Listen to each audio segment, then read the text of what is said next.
যে আমি শুধু ফেসবুক পেজের ফলোয়ার বিক্রি করে ইনকাম করব, অথবা আমি শুধু ফেসবুক পেজ সেট আপ করে ইনকাম করব, অথবা আপনি যদি মনে করেন যে আমি শুধুমাত্র ফেসবুকের প্রোফাইল ফটো অথবা কভার অথবা ফেসবুক পেজ কাস্টমাইজেশন করে ইনকাম করব, অথবা আপনি যদি মনে করেন যে আমি শুধুমাত্র ফেসবুক অ্যাড ক্যাম্পেইন রান করে ইনকাম করব, তাহলে কিন্তু আপনি ইনকাম করতে পারেন। আপনারা অনেকেই কিন্তু এখন ফ্রিল্যান্সিং শুরু করতে চাচ্ছেন, এবং এই 2024 সালে এসে ফ্রিল্যান্সিং এর চাহিদাটা অনেক বেড়ে গেছে।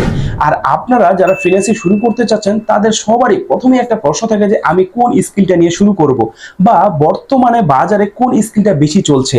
তো হ্যালো এভরিওয়ান, আমি স্বপন আছি আপনাদের সাথে, এবং আমি আজকে আপনাদের সাথে কথা বলবো আপনারা যারা নতুন ফ্রিল্যান্সিং শুরু করছেন তাদের জন্য আসলে কোন স্কিলটা শিখলে বেশি ভালো হবে এবং কোন স্কিলটা আপনাদের শেখার কোনো দরকার নেই। তো আপনি যদি আমার চ্যানেল নতুন হয়ে থাকেন তাহলে চ্যানেলটি এখনই সাবস্ক্রাইব করে ফেলুন এবং পাশে থাকা বেল আইকনটিতে ক্লিক করতে একদমই ভুলবেন না। তো চলুন ভিডিওটি শুরু করা যাক।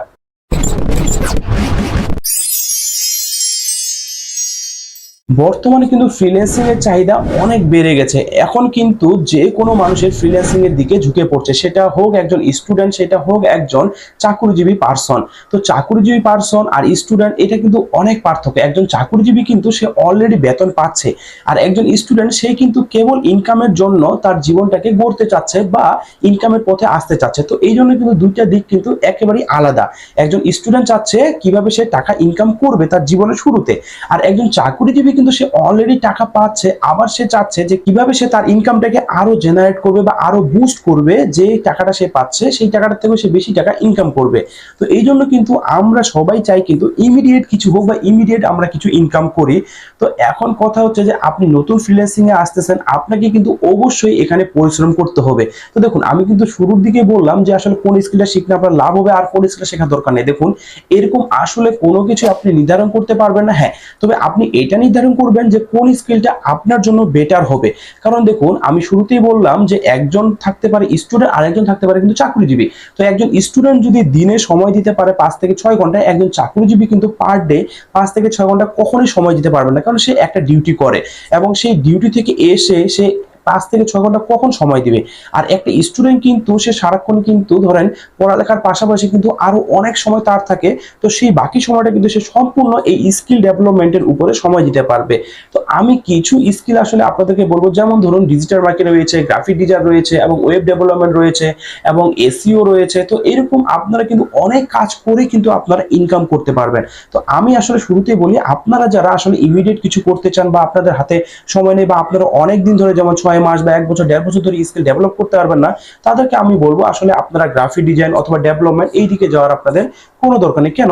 কারণ আপনি গ্রাফিক ডিজাইনে গেলে কিন্তু আপনার সেখানে অনেকদিন সময় নিয়ে আপনাকে কাজ শিখতে হবে, এবং সেই কাজটা শিখে আবার কোয়ালিটিফুল কাজ ডেলিভারি দিতে না পারলে কিন্তু আপনি ভালো বায়ার পাবেন না।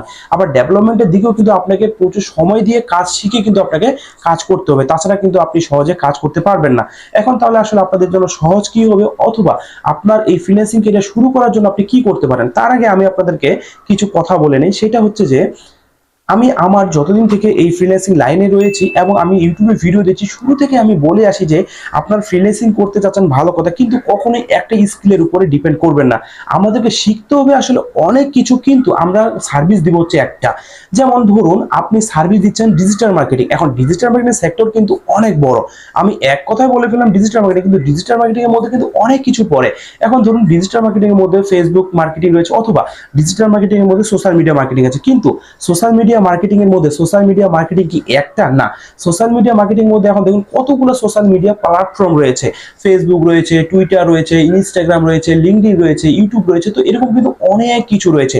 এখন আপনি যদি মনে করেন আমি ডিজিটাল মার্কেটিং শিখবো, এখন দেখুন ডিজিটাল মার্কেটিং শিখবো ভালো কথা, কিন্তু ডিজিটাল মার্কেটিং শিখবেন, আপনি অনেক কিছু শিখেন, কোনো সমস্যা নেই এতে, কিন্তু আপনাকে শিখতে হবে অনেক কিছু। কিন্তু যখন আপনি বাইরেকে সার্ভিস দেবেন তখন যে কোনো একটা সার্ভিস দিতে হবে। ধরুন আপনি ডিজিটাল মার্কেটিং শিখলেন, এখন এটাকে আরো ন্যারো করেন। ডিজিটাল মার্কেটিং এর মধ্যে আপনি ধরুন সোশ্যাল মিডিয়া মার্কেটিং শিখবেন। আচ্ছা, ধরুন আপনি সোশ্যাল মিডিয়া মার্কেটিং শিখতে গেলেন, এখন এই সোশ্যাল মিডিয়ার মধ্যে আপনি আরো ন্যারো করেন। ধরুন আপনি ফেসবুক করবেন নাকি আপনি ইনস্টাগ্রাম করবেন, সেটা আপনি সেট করেন। ধরুন আপনি ডিজিটাল মার্কেটিং শিখবেন, ডিজিটাল মার্কেটিং এর মধ্যে সোশ্যাল মিডিয়া মার্কেটিং, এবং সোশ্যাল মিডিয়া মার্কেটিং এর মধ্যে আপনি ফেসবুক মার্কেটিং এ যাবেন। তাহলে আপনি সিলেক্ট করলেন যে আপনি ফেসবুক মার্কেটিং করবেন।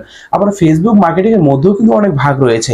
যেমন যেমন ধরুন আপনি ফেসবুক পেজ রয়েছে, গ্রুপ রয়েছে, আবার ধরুন আপনার ফেসবুক প্রোফাইল, আবার ফেসবুক বুস্ট। তো এই যে এখানেও কিন্তু অনেকগুলো ভাগ রয়েছে। এখন আপনি যদি মনে করেন যে আমি শুধু ফেসবুক পেজের ফলোয়ার বিক্রি করে ইনকাম করব, অথবা আমি শুধু ফেসবুক পেজ সেট আপ করে ইনকাম করব, অথবা আপনি যদি মনে করেন যে আমি শুধুমাত্র ফেসবুকের প্রোফাইল ফটো অথবা কভার অথবা ফেসবুক পেজ কাস্টমাইজেশন করে ইনকাম করব, অথবা আপনি যদি মনে করেন যে আমি শুধুমাত্র ফেসবুক অ্যাড ক্যাম্পেইন রান করে ইনকাম করব, তাহলে কিন্তু আপনি ইনকাম করতে পারেন। তাহলে দেখুন, ডিজিটাল মার্কেটিং থেকে আপনি গেলেন সোশ্যাল মিডিয়া মার্কেটিং এ, আবার সোশ্যাল মিডিয়া মার্কেটিং থেকে আপনি গেলেন ফেসবুক মার্কেটিং এ, আবার ফেসবুক থেকেও দেখুন এত কিছু ভাগ রয়েছে। তাহলে আপনি কিভাবে চিন্তা করলেন যে আপনি খুব দ্রুত একটা স্কিল ডেভেলপ করে, সেটা হচ্ছে এক সপ্তাহে বা এক মাসে বা 3 মাসের মধ্যে একটা স্কিল ডেভেলপ করে আপনি তাড়াতাড়ি ইনকাম করতে পারবেন?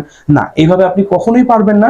তবে আপনাকে এটা আগে নির্বাচন করতে হবে, আপনি যে মার্কেট প্লেসে কাজ করতে যাচ্ছেন, সেটা হোক ফাইবার, সেটা হোক আপওয়ার্ক, সেখানে কিন্তু আপনাকে একটু রিসার্চ করতে হবে যে কোনটার আপনি কোন ক্যাটাগরিতে কাজ করতে চাচ্ছেন, এবং যে ক্যাটাগরিতে কাজ করতে যাচ্ছেন সেই ক্যাটাগরির ডিমান্ড কেমন এবং কম্পিটিশন কেমন। তো আপনাকে কিন্তু সবসময় চুজ করতে হবে ডিমান্ড হাই কম্পিটিশন লো। এখন আপনি যদি কম্পিটিশন হাই ডিমান্ড লো চুজ করেন, তাহলে কিন্তু কখনোই আপনি মার্কেট প্লেসে সহজে কাজ পাবেন না। অতএব আপনাকে এমন কিছু ক্যাটাগরি সিলেক্ট করতে হবে যেটা ডিমান্ড হচ্ছে হাই কিন্তু কম্পিটিশন লো, এইরকম আপনাকে ক্যাটাগরি চুজ করতে হবে। তো কিভাবে আপনি ডিমান্ড হাই কম্পিটিশন লো বের করবেন, এটা নিয়ে যদি ভিডিও চান আপনি কমেন্ট করবেন, আমি আপনাদেরকে একটা ভিডিও দিব। অতএব আপনারা সহজে কিন্তু সেটা বের করতে পারবেন, অথবা আপনি আমার ইউটিউব চ্যানেলে কিন্তু ভিডিও সেকশনে গিয়ে দেখবেন আমি কিন্তু এটার উপরে ভিডিও দিয়েছি, আপনি কিন্তু চাইলে সেই ভিডিওটাও দেখে আসতে পারেন। তো এখন দেখুন, আপনি যদি আপনার ক্যারিয়ারের শুরু থেকে করতেন, তাহলে আমি আপনাকে বলবো, যেমন ধরুন ডাটা এন্ট্রি কাজ রয়েছে, আপনি ডাটা এন্ট্রির কিছু কাজ করে কিন্তু ইনকাম করতে পারবেন। এখন দেখুন, মাইক্রোসফট এক্সেল বা আপনার ধরেন ওয়ার্ড, আমরা কিন্তু এগুলো সবাই পারি। তো ডাটা এন্ট্রির বেশিরভাগ কাজ কিন্তু হয় কপি পেস্ট ওয়ার্ক কাজ। তো এগুলা কিন্তু আসলে আপনার এটার জন্য অনেকদিন সময় লাগবে না, এটার জন্য আপনার 1 মাস বা 2 মাস বা 3 মাস সময় লাগবে না। আপনি এটা হয়তো যদি দিনে 3 থেকে 4 ঘন্টা সময় দেন, যদি আপনি দিনে 3 ঘন্টা যদি আপনি দিনে 3 থেকে 4 ঘন্টা সময় দেন, তাহলে আপনি কিন্তু ইউটিউব থেকেও দেখে কিন্তু শিখতে পারবেন, অথবা আপনি কিন্তু চাইলে যে কোনো একটা ট্রেনিং সেন্টার থেকে ট্রেনিং করতে পারেন। কারণ একজন মেন্টরের কিন্তু খুব বেশি দরকার আছে আপনাদের ফ্রিল্যান্সিং শুরুর জার্নিতে। তো আপনি কিন্তু এটাও করতে পারেন যে একটা ফেসবুক পেজ আপনি কিভাবে খুলবেন। এখন দেখুন, আমরা কিন্তু সবাই কিন্তু ফেসবুক পেজ খুলতে পারি, কিন্তু আপনি বলতে পারেন যে ভাই ফেসবুক পেজ খুলেও কি ইনকাম করা যায়? হ্যাঁ, আমি কিছুদিন আগেও কিন্তু একটা ভিডিও দিয়েছিলাম যে ফেসবুক পেজ ক্রিয়েট করেও কিন্তু ইনকাম করা যায়। তো আপনি কিন্তু শুরুর দিকে করতে পারেন, আপনি ফেসবুক পেজ খুলেও ইনকাম করতে পারবেন, কিন্তু সেটা আপনাকে হতে হবে প্রফেশনাল ওয়েতে। তো আপনি কিভাবে প্রফেশনাল ভাবে ফেসবুক পেজ ক্রিয়েট করবেন, এইটা নিয়েও কিন্তু ইউটিউবে অনেক ভিডিও আছে, আপনারা কিন্তু সেই ভিডিওটা দেখেও কিন্তু মার্কেট প্লেসে কাজ শুরু করে দিতে পারেন। আবার অনেকেই আছে যারা শুধু ফেসবুক পেজ কাস্টমাইজেশন করে। ধরুন একজন বায়ার, সে আরেকজনের কাছ থেকে ফেসবুক পেজ ক্রিয়েট করে নিয়েছে এবং সে আপনার কাছ থেকে চাচ্ছে প্রফেশনালি ভাবে সে কাস্টমাইজ করে নেবে। তো আপনি যদি চান যে শুধুমাত্র ফেসবুক পেজ কাস্টমাইজ করবেন, এটা নিয়েও কিন্তু আপনি হিউজ পরিমাণে কাজ করবেন মার্কেট প্লেসে। তো দেখুন, আপনি কিন্তু শুরুর দিকে আপনি কিন্তু আপনার ফ্রিল্যান্সিং ক্যারিয়ারের শুরুর দিকে আমি মনে করি এগুলো দিয়ে আপনি শুরু করতে পারেন, এবং এই শুরু করতে করতে আপনি যখন আরো আস্তে আস্তে রিসার্চ করবেন, তখন কিন্তু আপনি আরো জানবেন যে আপনার আরো কি শেখা দরকার। দেখুন, আমি 2017 সালে যখন ফ্রিল্যান্সিং করতে আসি, তখন আমিও কিন্তু ইমেল মার্কেটিং এবং ডাটা এন্ট্রি এই টাইপের কাজগুলো কিন্তু শিখেছিলাম, কিওয়ার্ড রিসার্চ এগুলো শিখেছিলাম। কিন্তু আস্তে আস্তে আস্তে আস্তে আমি কিন্তু সেই কাজগুলো বাদ দিয়েছি বলতে কি, সেগুলো এখন করছি না, কিন্তু আমার কিন্তু এখন শেখা রয়েছে, এবং এখনো কিন্তু যখন আমি বাইরের কাজ করি, কিছু না কিছু সময় কিন্তু সেই কাজগুলি কিন্তু লাগে। তাহলে সেই বাইরকে কিন্তু আমি অল্প ডলার দিয়ে হলেও সেই সার্ভিসটা দিতে পারি। এই জন্য কিন্তু শুরুর দিকে বললাম যে আপনাদেরকে শিখতে হবে অনেক কিছু, কিন্তু সার্ভিস দেওয়ার সময় আমি দিব একটা, কিন্তু বাইরের নলেজগুলো কিন্তু আমার দরকার আছে। তো 17 সালে শুরু করেছিলাম আমি অন্য ক্যাটাগরি নিয়ে, এবং সেই 17, 18, 19, 20 এবং সে এখন 2024 সাল আমি কিন্তু এখন আবার অন্য ক্যাটাগরিতে সুইচ করেছি।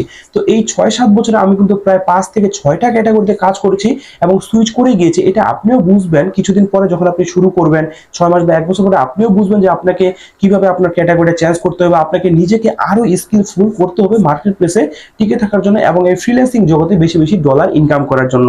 তো ভিডিওটি যদি ভালো লেগে থাকে, তাহলে অবশ্যই কিন্তু ভিডিওটি আপনার ফ্রেন্ডদের সাথে বা আশেপাশের মানুষের সাথে শেয়ার করে দিবেন, এবং আমার ইউটিউব চ্যানেলে সাবস্ক্রাইব করতে একদমই ভুলবেন না, আর ফেসবুক পেজটিতে ফলো দিতে একদমই ভুলবেন না। তো সবাই ভালো থাকবেন, সুস্থ থাকবেন, আপনাদের সাথে দেখা হচ্ছে আমার নেক্সট কোনো ভিডিওতে।